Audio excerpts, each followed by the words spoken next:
할렐루야. 아멘. 거룩하고 복된 주님의 날입니다. 우리 다 함께 자리에서 일어나셔서 우리 마음을 다하고 뜻을 다하고 힘을 다해서 거룩하신 하나님께 예배드리겠습니다.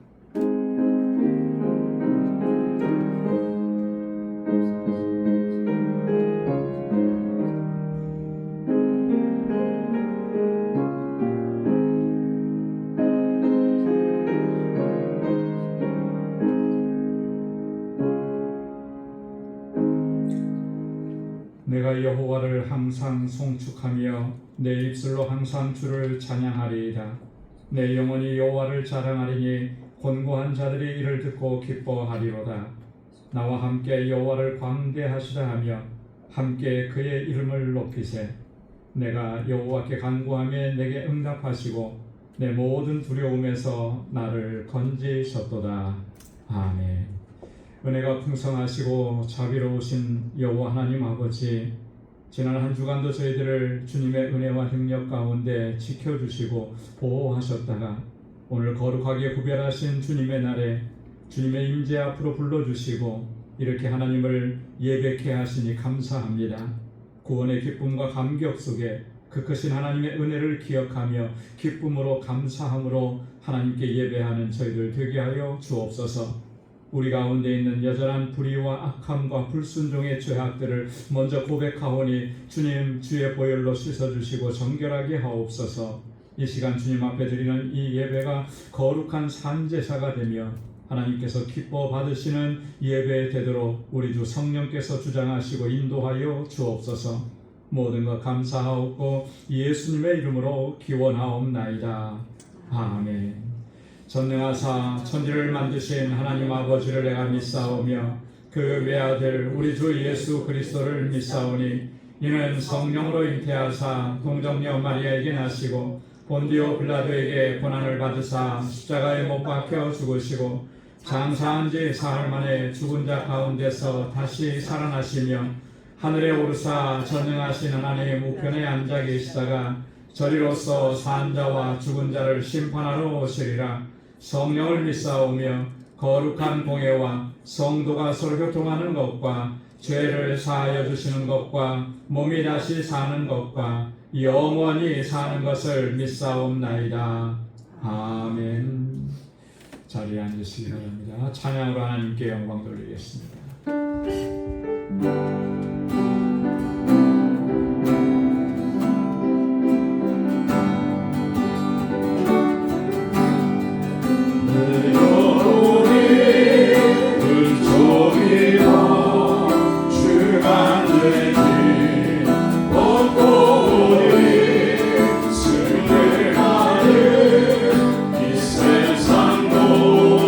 전부를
여호와의 인자하심과 인생에게 행하신 기적으로 말미암아 그를 찬송할지로다.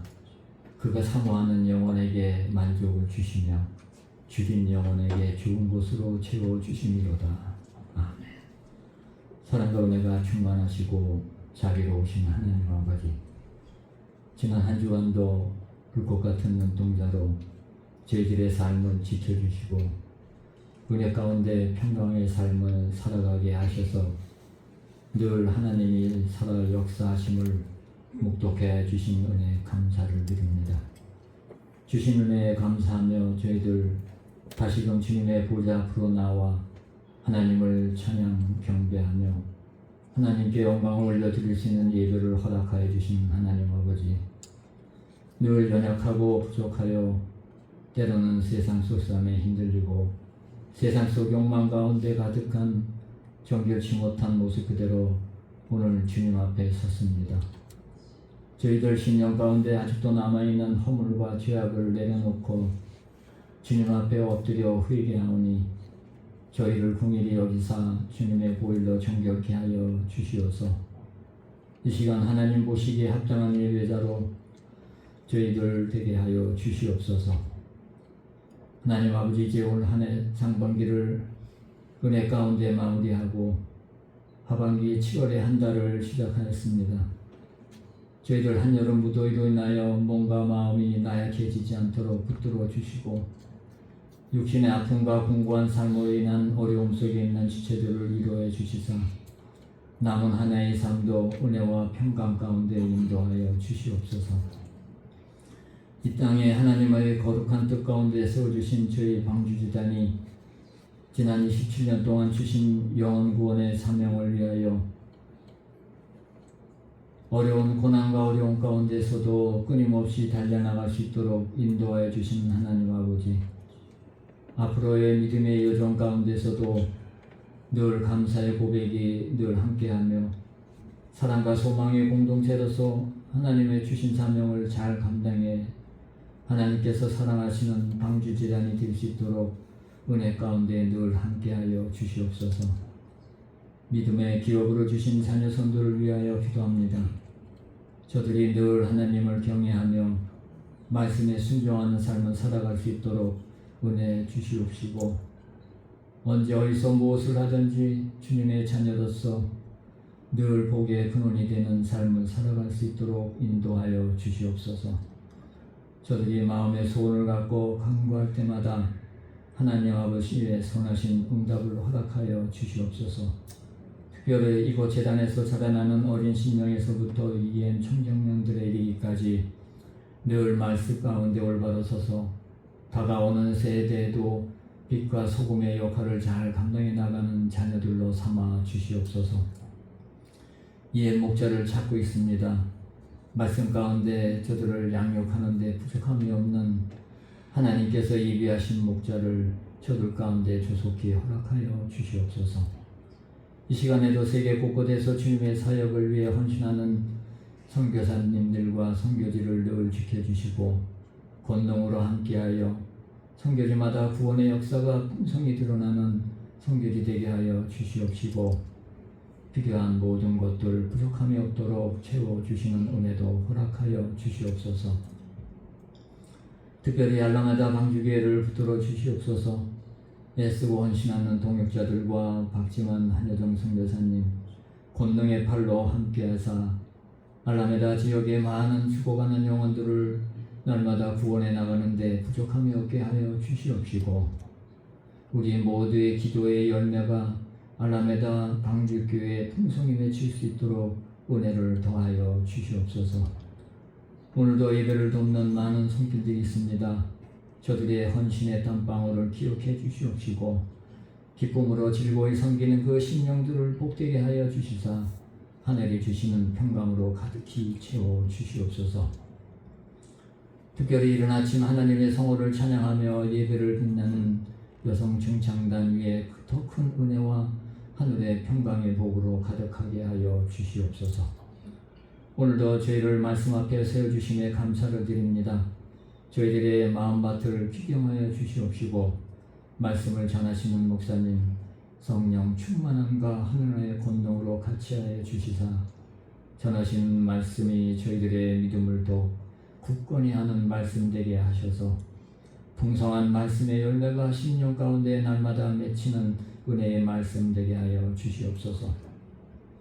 오늘도 예배의 모든 순서마다 성령님께서 임재하여 주셔서 기쁨과 감격의 예배로 하나님께 영광 돌리는 예배의 시간이 될 수 있도록 인도하여 주시옵소서. 한 주간도 베풀어 주신 은혜의 손길에 다시금 감사하며 빛이요 능력이신 거룩하신 예수님의 이름으로 간절히 기도드리옵나이다. 아멘.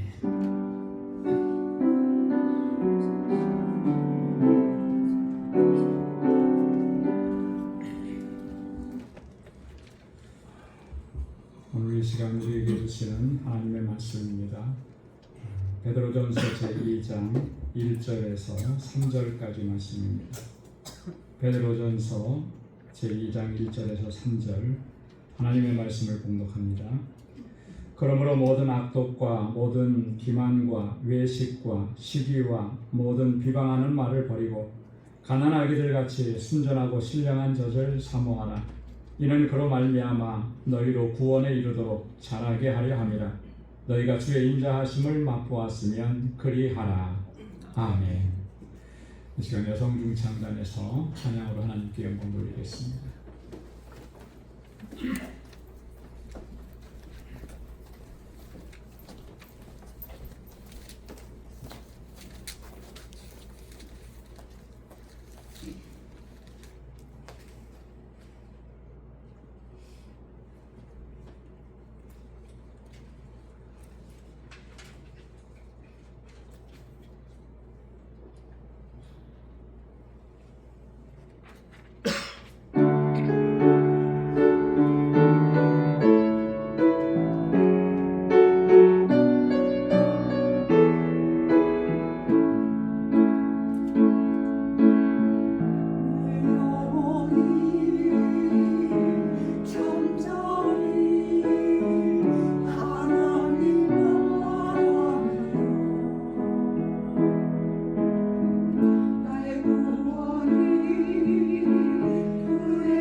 나의 구원 나의 영원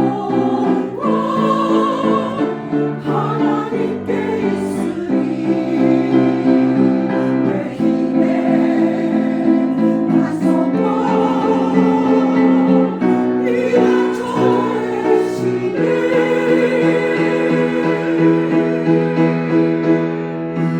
주만이 나의 찬송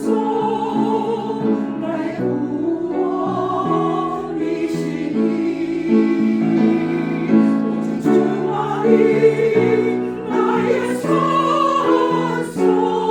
내가 영원히 아리하리 오직 주만이 나의 찬송 나의 구원이시니 오직 주만이 나의 찬송 내가 영원히 아리하리. 아멘.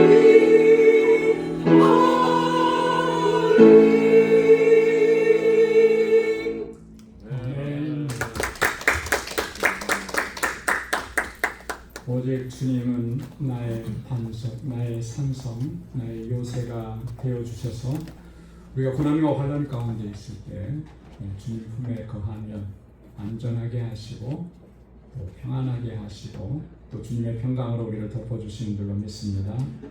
귀한 찬양 하나님께서 영광 중에 받으셨을 줄로 믿습니다. 할렐루야. 아멘.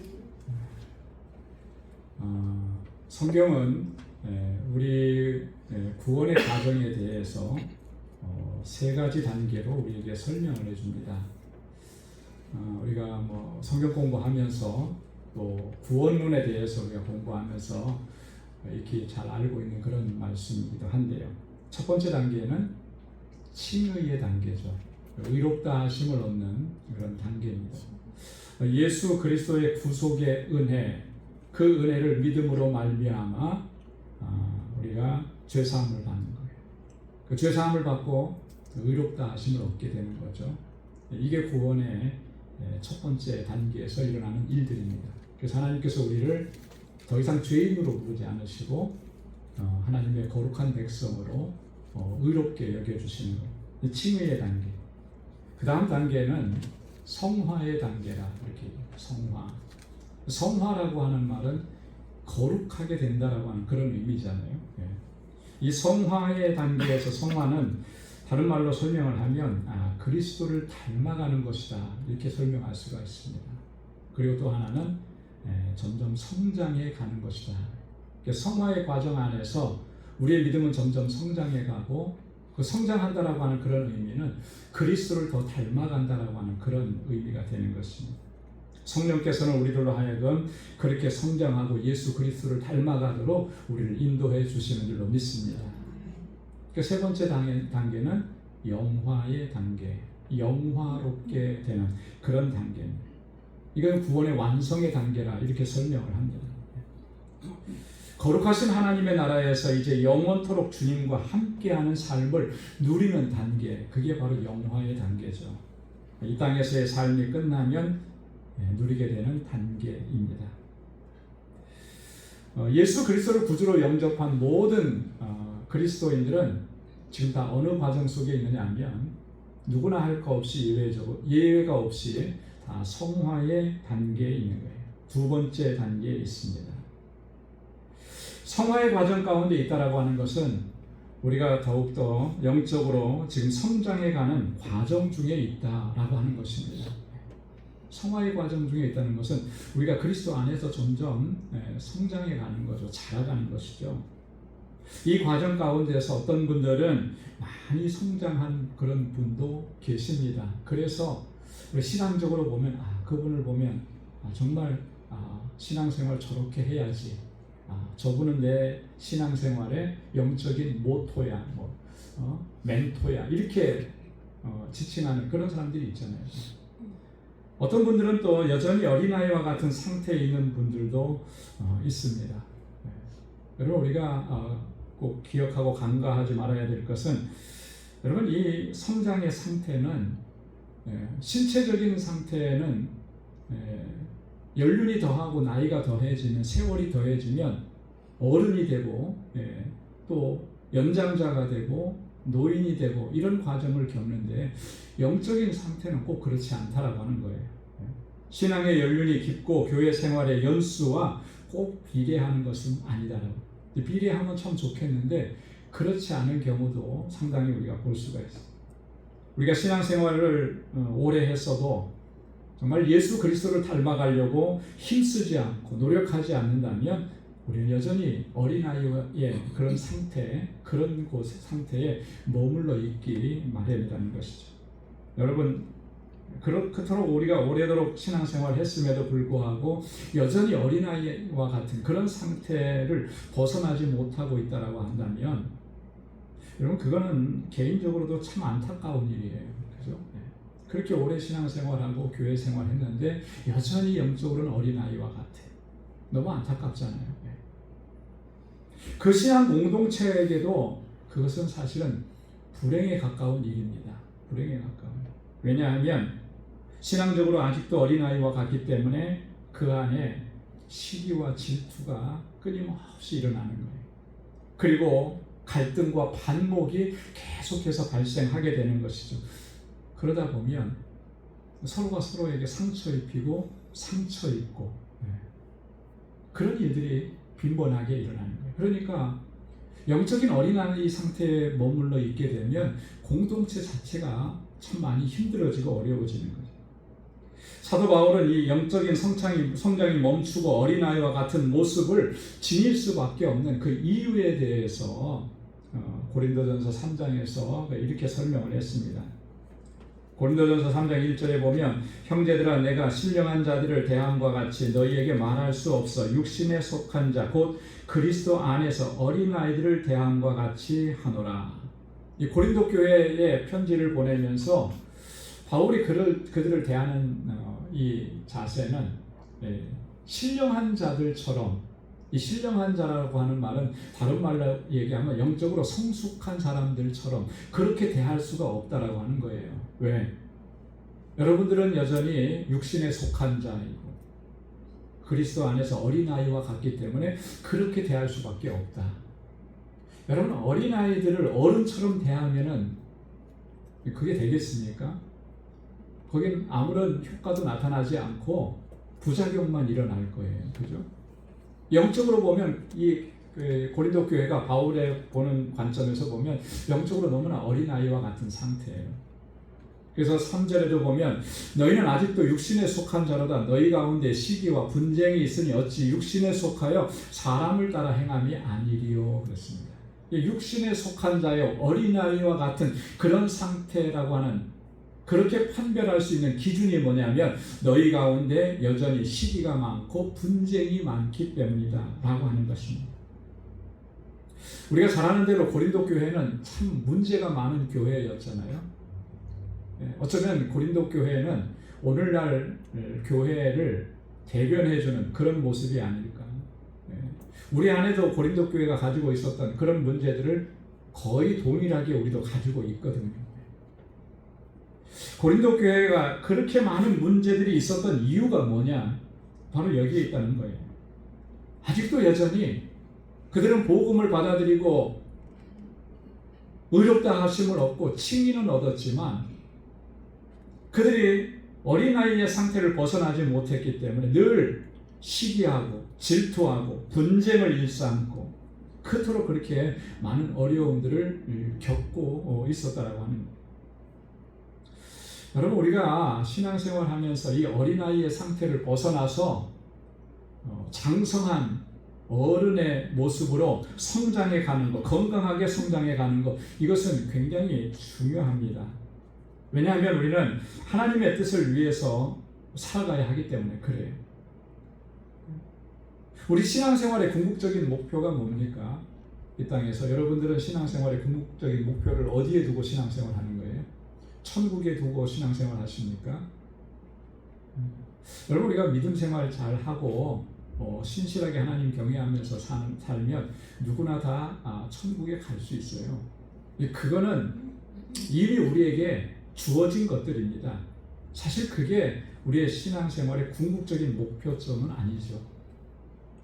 우리의 신앙생활의 궁극적인 목표, 이 땅에 살면서의 그 궁극적인 목표는 이 땅에 사는 동안에 하나님의 뜻을 행하면서 사는 것입니다. 우리를 향하신 하나님의 뜻, 또 우리에게 주신 하나님께서 주신 그 사명들, 그 소명을 쫓아서 살아가는 것, 이게 우리의 신앙의 목표여야 하는 것인데, 우리가 아직도 어린아이의 상태에 있다면 이런 것들을 이루어갈 수가 없게 되는 거예요. 하나님의 뜻을 이룰 수가 없습니다. 그래서 오늘 사도 베드로는 우리에게 권고하고 있는 거죠. 이 권고는 너무나 중요합니다. 구원에 이르도록 자라게 하려 합니다. 여러분 한번 따라서 해보시기 바랍니다. 구원에 이르도록 자라게 하려 합니다. 우리 자라가야 된다라고 하는 거예요. 네. 우리가 구원에 이르도록 이렇게 자라가려고 하면 영적인 어린아이의 상태에서 벗어나서 장성하고 건강하고 강건한 어른으로 성장해 가려고 하면 어떻게 해야 되겠느냐. 오늘 바울은 본문에서 우리에게 두 가지를 교훈하는데요.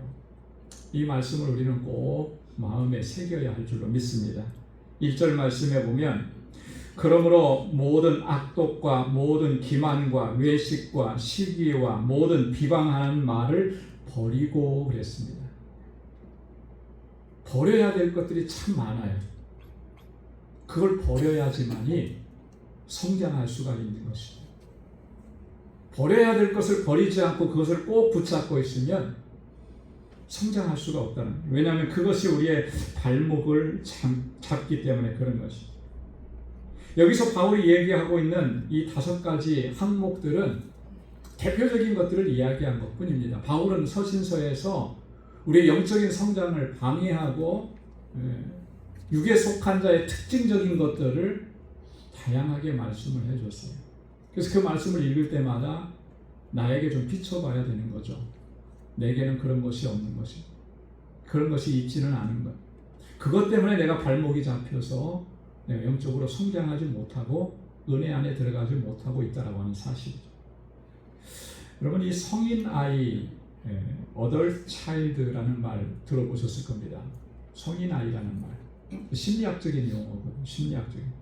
신체적으로는 성인이 됐지만 정신적으로나 정서적으로나 감정적으로는 여전히 상처받았던 어린 시절의 상태에 머물러 있는 그런 사람을 일컬어서 하는 말이죠. 심리학적인 용어입니다.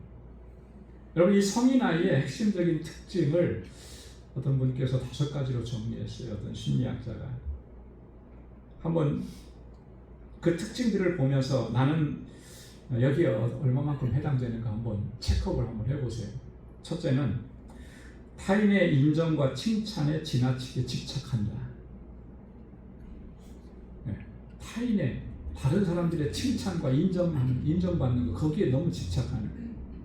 이게 성인 아이의 특징이라는 거예요. 어린 아이들에게서는 거의 대부분 이게 나타나잖아요. 그죠? 이제 2살, 3살밖에 안 된 우리 저희 집의 아이들도 보면은 그래요. 하여튼 뭐 이렇게 2살도 안 된 녀석이 누나가 하는 거 이렇게 다 그거 뺏어서 자기가 하려고 하고 그리고 뭘 조금 이렇게 하면은 박수 쳐주지는 않나 하고 계속 저를 쳐다봐요. 아이고 나 이거 했어요 하고 말은 못하는데 표정에서 읽을 수가 있잖아요. 이게 어린아이의 특징이에요. 성인 아이가 그런 특징이 있다는 거죠. 그리고 2번째 특징은 비판을 받으면 과도하게 상처를 받는. 사람이 살면서 우리가 비판을 받을 수도 있죠. 비난을 받을 수도 있죠. 근데 그게 너무나 큰 상처가 되는 거예요. 상처가. 그래서 거기서 헤어나오지를 못하는 거죠. 3번째 특징은 그래서 자존감이 낮다는 거예요. 자존감이 낮아요. 그래서 자책하고 또 어떤 일들에 대해서는 굉장히 수치심을 느끼고 이런 일들이 빈번하게 일어나는 거예요. 그 4번째 특징은 감정을 잘 조절하지 못한대요. 감정을 잘 조절하지 못해서 사소한 갈등에도 쉽게 분노를 일으키는 거죠. 가끔 가다 보면 그런 모습들 보잖아요. 별것도 아닌 것 같은데 그것 때문에 버럭버럭 화를 내고, 그죠? 싸우고 다투고 문제를 발생시키고 이게 왜 그러냐면 감정 조절이 잘 안 되는 거거든요. 감정 조절이 잘 안 돼요. 이게 성인 아이의 특징이라는 거예요. 그리고 다섯 번째는 어떤 문제가 발생하면 그걸 대면해서 해결하려고 하지 않고 두려워하고 그걸 회피한다는 거예요. 여러분 다섯 가지 얘기했는데 어느 정도 해당이 되는 것 같습니까? 여기서 한 두세 개 이상 해당이 되면 나는 아직 성인 아이구나. 신체적으로는 내가 이렇게 성장했지만 여전히 어린아이의 상태가 내 안에 있구나라고 하는 거. 스스로 우리가 진단을 해볼 수가 있거든요. 영적인 면에서도 보면 이런 현상들이 빈번하게 일어나는 거예요. 신앙생활은 오래 했어도 여전히 영적 어린아이의 상태 거기에 머물러 있는 거예요. 적지 않습니다. 안타깝죠. 그래서 이런 분들을 가리켜서 영적 성인아이라 이렇게 부르는 것입니다. 여러분 우리는 이 영적 어린아이의 상태에서 이제는 벗어나야 돼요. 속히 벗어나야 되는 것입니다. 그러지 않으면 여러분 하나님의 그 풍성하신 은혜를 누릴 수가 없어요. 하나님의 은혜가 얼마나 풍성한데요. 입술로는 우리가 많이 들었으니까 그 크신 하나님의 사랑이라고 이렇게 찬양하고 이야기하지만 실제로는 그걸 누리지 못하는 거예요. 머리로는 알고 말로는 그것을 이야기하는데 내가 그것을 누리지 못한다 그러면 그거 너무나 안타깝잖아요. 뿐만 아니라 주님께서 주신 사명도 제대로 감당할 수가 없는 거예요. 여러분 어떤 일이 주어지고 과제가 주어지는 거 그걸 정말 이렇게 능력 있게 감당해낼 수 있는 것은 그만한 능력을 갖추어야만 하는 거 아니겠습니까? 어른들이 감당해야 될 일들을 어린아이에게 그걸 갖다 주면 감당 못하는 거거든요. 그만큼 자라가야 되는 거예요. 경험도 있어야 되는 것이고 지식도 쌓여야 되는 것이고 노하우도 생겨야 되는 것이고 이런 거잖아요. 주님께서 주신 사명은 정말 우리가 영적으로 강건해지고 주님의 주시는 능력으로 충만해져서 그걸 감당할 수 있는데 영적 어린아이의 상태에서는 감당할 수가 없다라고 하는 거죠. 더더욱 정말 심각하게 문제가 되는 건 이런 거예요. 영적 어린아이의 상태에 머물러 있으면 다른 사람들에게 자꾸 상처를 주게 됩니다. 상처를 주게 되고 시험에 들게 만들고 그리고 이 공동체를 갈등을 일으키고 분열을 일으키게 되는 그런 일들을 행하게 되는 거예요. 내가 그런 사람이 되어서는 안 되잖아요. 그러니까 우리가 영적 어린아이의 상태를 벗어나야 되는 거예요. 오늘 이 영적 어린아이의 상태를 벗어나서 구원에 이르도록 자라가게 하기 위해서 베드로가 첫 번째로 얘기한 게 뭐냐면 버려야 될 것들을 과감하게 철저하게 버려야 된다라고 하는 거잖아요. 그게 뭐라고 했습니까? 모든 악독과 기만과 외식과 시기와 비방하는 말들이라. 이것뿐이겠습니까? 그런데 가만히 생각해 보십시오. 이런 것들이 정말 생각처럼 그렇게 쉽게 떨쳐버릴 수 있는 것들인가? 라고 하는 거예요. 그죠? 쉽게 떨쳐버릴 수가 없어요. 그것을 쉽게 떨쳐버릴 수가 있다면 지금 내가 이 상태에 있는 이것보다 훨씬 더 장성한 분량에까지 자라가 있겠죠. 쉽게 떨쳐버리지 못합니다. 그렇게 해야 되는 것을 알지만 잘 안 되는 거예요. 그러면 어떻게 해야 되겠습니까? 잘 안 되니까 우리는 포기해버렸거든요. 잘 안 되니까 그걸 그냥 이그노해버렸습니다. 그냥 그대로 같이 살아가는 거예요. 그러니 우리는 여전히 영적인 어린아이 상태에서 벗어나지 못하는 것이죠. 여러분 이것을 떨쳐버리기 위해서 우리는 날마다 주님 앞에서 몸부림치고 부르짖고 하나님의 도우심을 구해야 할 줄로 믿습니다. 이게 걸림돌이잖아요. 이게 성장의 방해가 되는 거잖아요. 그것을 가지고 그것을 안고 우리가 평생 믿음 생활할 수는 없는 거잖아요. 그러면 하나님의 그 은혜의 풍성함을 우리가 누리지 못하는데 또 사명도 감당하지 못하는데 그리고 공동체 안에서 항상 우리가 어떤 문제를 일으키는 중요한 요소가 되어버리는데 부르짖어야지. 다윗은 그래서 하나님 앞에 그렇게 부르짖고 간구한 것을 볼 수가 있습니다. 시편 19편 12절로 13절 말씀을 한번 같이 읽어보겠습니다. 자기 허물을 능히 깨달을 자 누구리요? 나를 숨을 허물에서 벗어나게 하소서. 또 주의 종에게 고의로 죄를 짓지 말게 하사 그 죄가 나를 주장하지 못하게 하소서. 그리하면 내가 정직하여 큰 죄가에서 벗어나겠나이다. 아멘. 잘 보십시오. 자기 허물을 능히 깨달을 자 누구리요? 내 안에 분명히 허물이 있는데 그거 깨달았으면 이렇게 안 되죠. 근데 그거 우리 깨닫지 못하잖아요. 나를 숨은 허물에서 벗어나게 하소서. 나는 억지로 일부러 그걸 감췄는데 그것 때문에 내가 살아가지 못하는 거잖아요. 그거 보게 해달라는 거예요. 고의로 죄를 짓지 말게 해달라는 거예요. 죄가 나를 주장하지 못하게 해달라는 거예요. 그러면 내가 정직해서 그 죄가에서 벗어나겠나이다. 이게 이렇게 우리 부르짖어야 하는 거죠. 우리가 잘 아는 시편 51편 10절의 말씀은 하나님이 내 속에 정한 마음을 창조하시고 내 안에 정직한 영을 새롭게 하소서. 내 안에 정한 마음을 창조해 주시고, 창조한다는 건 뭐예요? 새롭게 만들어 달라는 거잖아요. 정직한 영을 새롭게 해달라는 거예요. 내가 정직한 영으로 가득 채워달라는 거예요. 그건 무슨 말이겠습니까? 내 안에 여전히 정직하지 못한 모습, 깨끗하지 못한 모습이 가득 차 있다라고 하는 거예요. 다윗이 이 기도를 한 번만 했을까요? 다윗이 이 기도를 한 번만 딱 부르짖고 깨끗하게 되고 정결하게 되었을까요? 저는 그렇지 않다고 봅니다. 다윗이 믿음의 사람인 건 분명하지만 우리와 같은 성정을 가진 사람입니다. 그죠? 똑같이 유혹이 있고 똑같은 어려움을 겪고 똑같이 시험을 많이 받고, 그렇기 때문에 다윗은 아마도 매일매일 하나님 앞에 이렇게 부르짖었을 거예요.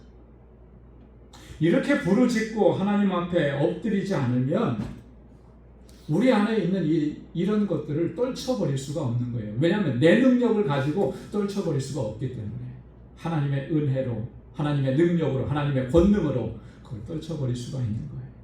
날마다 주님 앞에 이렇게 엎드리면서 하나님께서 나를 정결하게 하시고 깨끗하게 해주시고 걸림돌들을 제거해 주시고, 그래서 주님 앞에 더 성장해가는 그런 모습으로 설 수 있는 우리 모두가 될 수 있기를 주님의 이름으로 축원합니다. 두 번째로는요, 2절 말씀에 보면 갓난아기들과 같이 순전하고 신령한 젖을 사모하라. 이는 그로 말미암아 너희로 구원에 이르도록 자라게 하려 함이라 그랬습니다. 구원에 이르도록 자라게 하려 함이라. 어떻게 해요? 갓난아기들 같이 순전하고 신령한 젖을 사모하라. 사모하라. 여러분, 이 사모함이라고 하는 것은 우리 신앙생활에 있어서 가장 중요한 요소 가운데 하나입니다. 여러분, 사모함이 없으면 우리는 하나님의 은혜의 풍성함을 누릴 수가 없어요. 하나님의 그 놀랍고 위대하신 역사를 경험할 수가 없습니다. 하나님은 오직 사모하는 그 사람에게 그 풍성하신 은혜를 베풀어 주시고 그 놀랍고 위대하신 역사를 누리도록 하시는 것입니다. 그래서 시편 기자들을 보면 이 믿음의 사람들이 얼마나 간절하게 정말 하나님을 사모하고 은혜를 사모하고 은총을 사모하고 있는지를 우리는 어렵지 않게 발견할 수가 있어요. 시편 27편 4절에 보면 우리가 찬양 가사 불러서 소원, 내가 주님 내가 주의 장막에, 그죠? 그 찬양의 그 가사의 이 뭐라 그럴까요? 그 내용의 그 핵심적인 것들이 바로 이 성경 구절에서 가지고 온 거잖아요. 한번 같이 읽어보도록 하겠습니다. 내가 여호와께 바라는 한 가지 일, 그것을 구하리니 곧 내가 내 평생에 여호와의 집에 살면서 여호와의 아름다움을 바라보며 그의 성전에서 사모하는 그것이라. 아멘. 여호와께 바라는 것은 한 가지래요. 한 가지. 그 한 가지가 뭐예요? 평생에 여호와의 집에 살면서 여호와의 아름다움을 바라보는 것이죠. 그의 성전에서 이렇게 사모하면서 사는 것, 이거 하나라고 하는 거예요. 여러분, 우리가 하나님 앞에 정말 한 가지만 구하라고 한다면 여러분 뭘 구하겠습니까? 뭘 구해야 될까요? 이렇게 구해야 되는 거예요. 여호와의 집에 살면서 여호와의 아름다움을 바라보는 것, 그거 한 가지만 구해야 돼요. 그 사모함으로 가득히 채워야 돼요. 시편 42편 2절에 보면 내 영혼이 하나님 곧 살아계신 하나님을 갈망하나니 내가 어느 때에 나아가서 하나님의 얼굴을 배울고. 네. 무엇을 갈망한다 그랬습니까? 누구를 갈망한다 그랬어요? 하나님을 갈망한다는 거예요. 하나님의 얼굴을 갈망하는 거예요. 갈망한다라 그랬잖아요. 그죠? 갈급한 심령으로 소망하는 거예요. 바라보는 겁니다. 목마른 자가 물을 찾는 것처럼 그런 마음으로 소망하는 거. 그 살아계신 하나님을 갈망해요. 하나님께서는 이렇게 사모하는 그 영혼을 만족시키시고 사모하는 그 심령으로 하여금 아름답고 강건하게 자라가도록 이끌어 주신다라고 하는 거죠. 시편 107편 9절 말씀에 보면 그가 사모하는 영혼에 만족해 하시고 줄인 영혼에게 좋은 것으로 채워주시미로다. 할렐루야. 사모하는 심령을 만족하게 하시고 그 줄인 영혼에게 하나님은 좋은 것으로 채워주십니다. 이 사모함이, 이 갈급함이 우리 안에서 다시 회복되어지기를 소망합니다.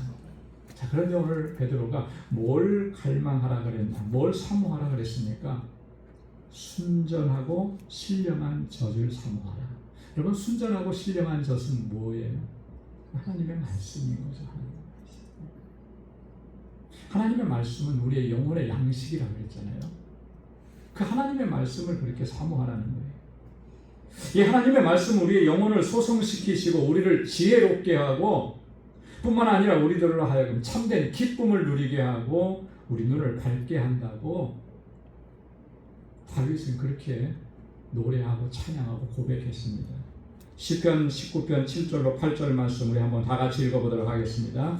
여호와의 율법은 완전하여 영혼을 소성시키며 여호와의 증거는 확실하여 우둔한 자를 지혜롭게 하며 여호와의 교훈은 정직하여 마음을 기쁘게 하고 여호와의 계명은 순결하여 눈을 밝게 하도다. 아멘. 우리의 영혼을 소생시키는 게 뭐라 그랬습니까? 하나님의 율법이에요. 그죠? 우리를 지혜롭게 하는 게 뭐라 그랬습니까? 여호와의 증거라 그랬습니다.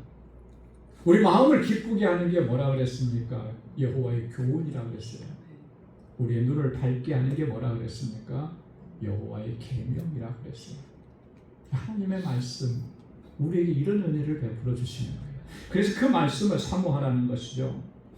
사도 바울은 또 하나님의 말씀은 우리를 온전하게 하고 우리로 하여금 모든 선한 일을 행할 능력을 갖추게 한다고 그렇게 이야기합니다. 디모데후서 3장 16절로 17절 말씀도 우리 한번 같이 읽도록 하겠습니다. 모든 성경은 하나님의 감동으로 된 것으로 교훈과 책망과 바르게 함과 의로 교육하기에 유익하니 이는 하나님의 사람으로 온전하게 하며 모든 선한 일을 행할 능력을 갖추게 하려 함이라. 아멘. 하나님의 사람을 온전하게 하는 게 뭐라 그랬습니까? 성경이라고 했어요. 하나님의 말씀이라고 했어요. 우리들로 하여금 선한 일을 행할 수 있는 그 능력을 갖추게 하는 게 뭐라 그랬습니까? 하나님의 말씀이라고 했어요. 그 말씀을 사모하라는 것이죠. 갓난 어린아이들처럼 그 말씀을 사모하라는 거예요. 그래야만 우리가 어떻게 된다는 거예요? 자라간다는 거죠. 어디에까지? 구원에 이르도록 자라게 하려 합니다. 말씀을 사모하지 않고 성장할 수가 없어요. 말씀을 사모하지 않고 말씀을 묵상하지 않고 우리가 영적인 어린아이의 상태를 벗어날 수가 없는 것입니다. 여러분, 우리가 신앙생활을 오래 했다라고 하는 게 그게 신앙적으로 영적으로 어른이다라고 하는 것을 대변해 주느냐면 그렇지 않은 거예요. 여러분, 데살로니가 교회를 우리는 잘 압니다. 이 데살로니가 교회는 신앙의 연륜이라고 하는 측면에서 보면 매우 어리고 연약한 그런 공동체였습니다. 그렇지만 데살로니가 교회는 그곳의 성도들은 누구보다도 견고한 믿음의 사람이었어요. 사도 바울은 이 데살로니가 교회 성도들 때문에 너무 감사하고 너무 기뻤고 너무 자랑스러웠어요. 그 데살로니가 전서를 읽어보면 바울이 얼마나 이 자랑스럽게 생각하고 감사하는지가 잘 드러나 있습니다. 그래서 그는 데살로니가 교회 성도들을 생각할 때마다 하나님 앞에 감사하고 기도할 때마다 너희를 기억한다, 이렇게 그들에게 보내는 편지를 시작을 합니다.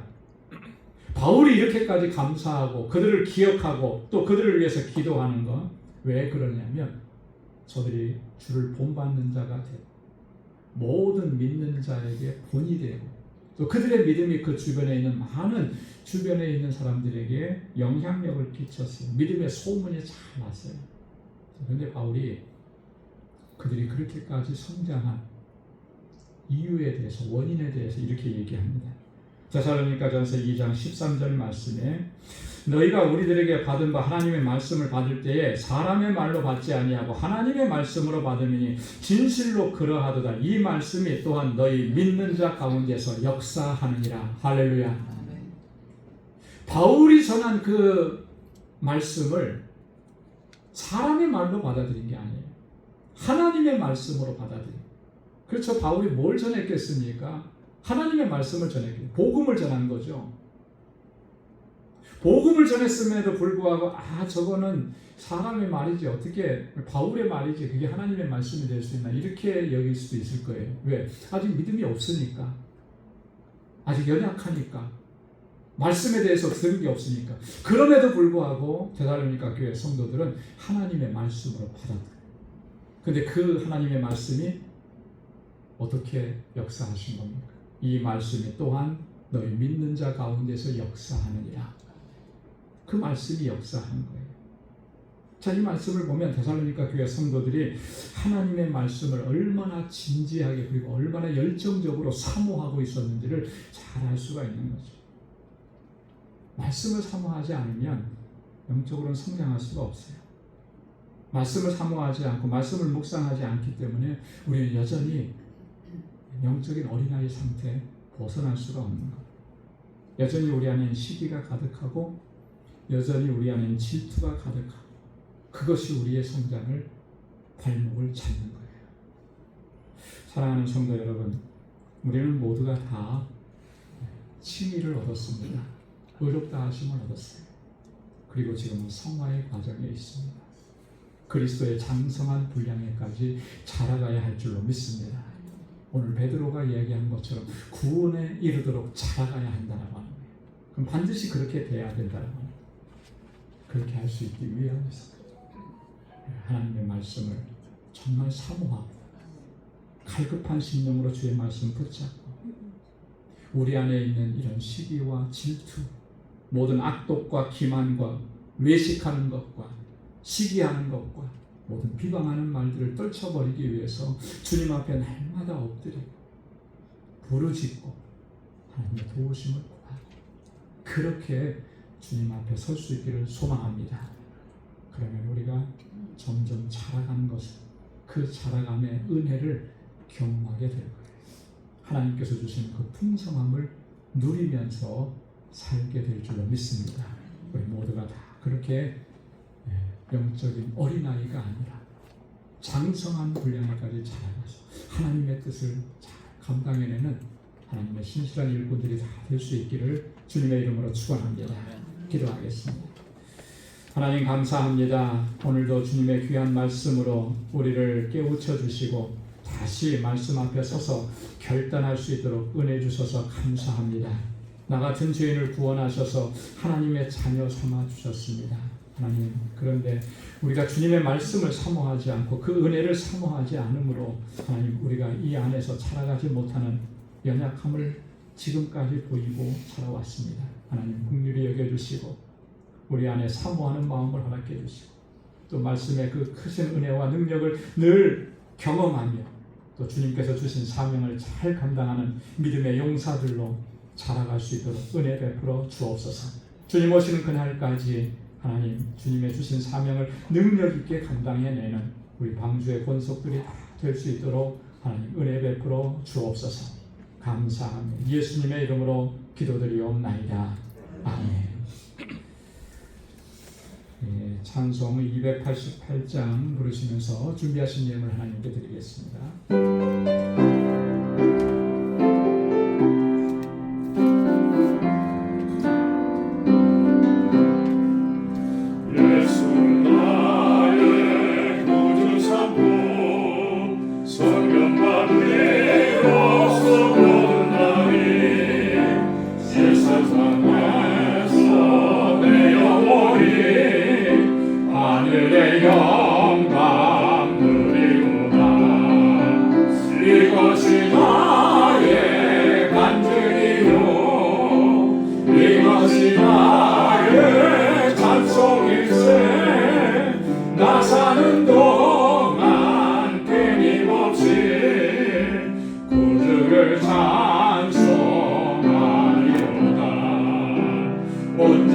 주께 맡긴 내 영 사랑의 음성을 듣는 중에 천사를 왕래하는 것과 하늘의 영광 보리로다. 이것이 나의 간증이요 이것이 나의 찬송일세. 나 사는 동안 끊임없이 구주를 찬송하리로다. 주 안에 기쁨 누림으로 마음의 풍랑이 잔잔하니 세상과 나는 강보롭고 구속한지만 보이도다. 이것이 나의 간증이요 이것이 나의 찬송일세. 나 사는 동안 끊임없이 구주를 찬송하리로다.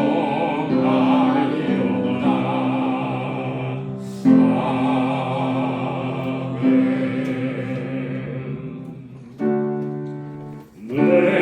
내게 있는 모든 것을 아낌없이 드리네. 사랑하고 의지하며 주만 따라 살리라. 주께 드리네 주께 드리네. 사랑하는 구주 앞에 모두 드리네.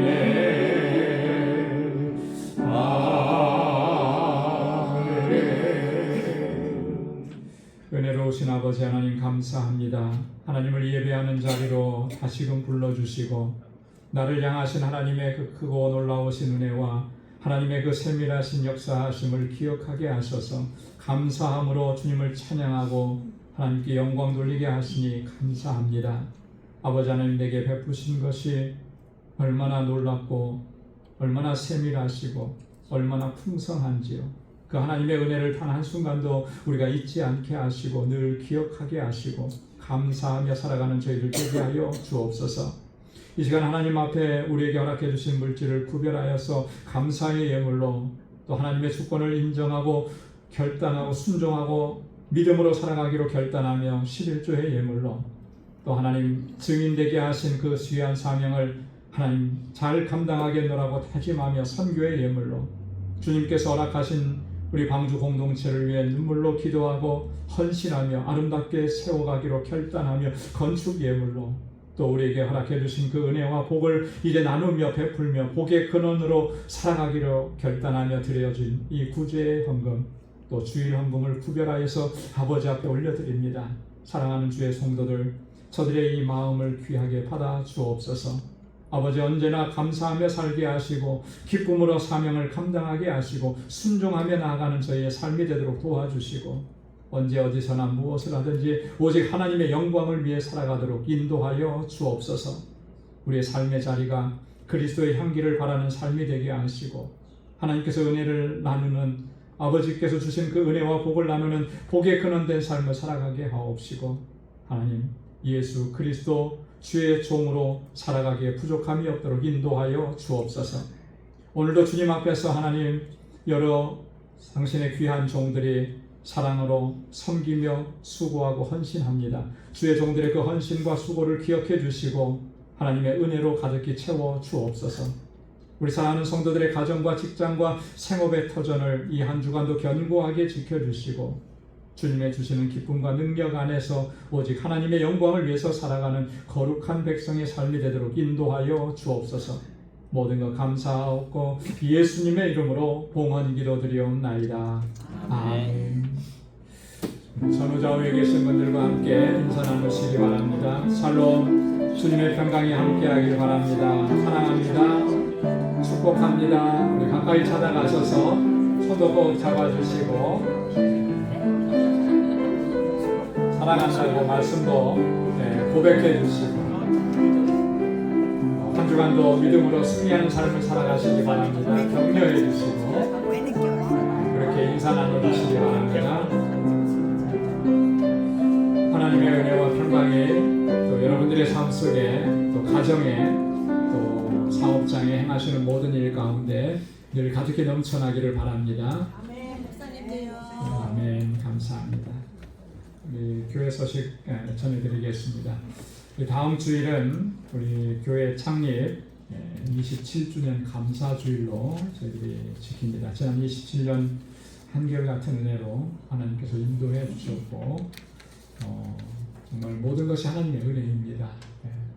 이제는 정말 27세 장성한 청년이잖아요. 주님께서 주신 이 사명 잘 감당할 수 있는 그런 공동체, 또 믿음과 사랑의 공동체로 세워가는 일에 우리 모두가 한 마음과 한 뜻이 되고 또 합력해서 또 그렇게 주신 사명 잘 감당할 수 있기를 소망합니다. 다음 주일 예배는 일부 예배가 없습니다. 그래서 1부, 2부 연합으로 드리게 됩니다. 그래서 2부 시간이 11시 15분이니까 그 시간에 맞춰서 연합으로 한 번만 드리도록 하겠습니다. 오늘 2부 예배 친교 후에 지난주에 모였던 것처럼 주일 오후 차량 봉사팀 한 번 더 모이도록 하겠습니다. 지난주에는 다 계시지 않아서 좀 더 의논할 것이 있는데 다시 모이도록 하겠습니다. 우리 선교지 알라메다 방주교회 좀 변화된 소식을 간단하게 말씀을 드리겠습니다. 지난 한 6개월 동안 엘리아스 목사님께서 담당을 하셨는데 여러 가지 어려움들이 있었고 해서 이번에 사임을 했습니다.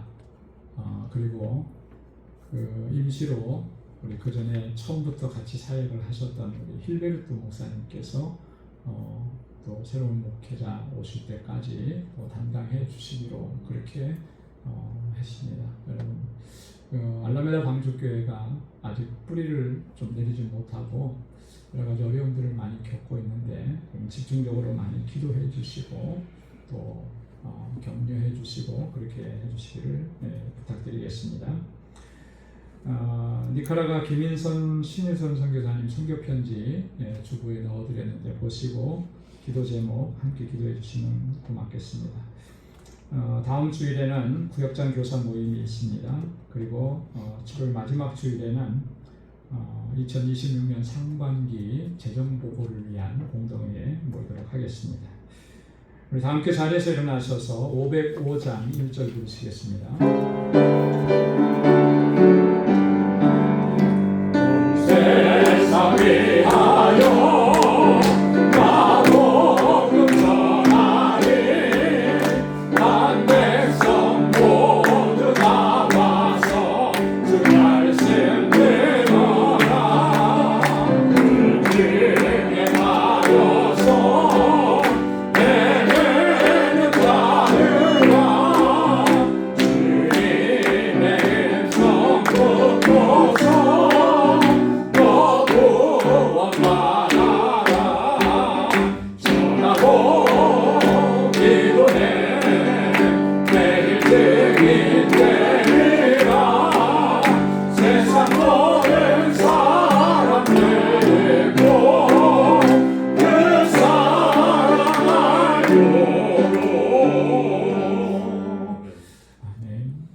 이제는 우리 주 예수 그리스도의 무한하신 은혜와 하나님 아버지의 크고 놀라우신 사랑과 성령의 위로 교통 충만하심의 역사가 구원에 이르도록 자라가기로 결단하고 다짐하고 주님의 말씀을 사모하며 은혜를 사모하며 갈급한 심령으로 주님께 더 가까이 나아가기로 다짐하는 우리 광주의 모든 믿음의 권속들과 또 저들의 가정과 직장, 생업의 터전 위에 이제로부터 영원까지 함께 하시기를 간절히 축원하옵나이다. 아멘.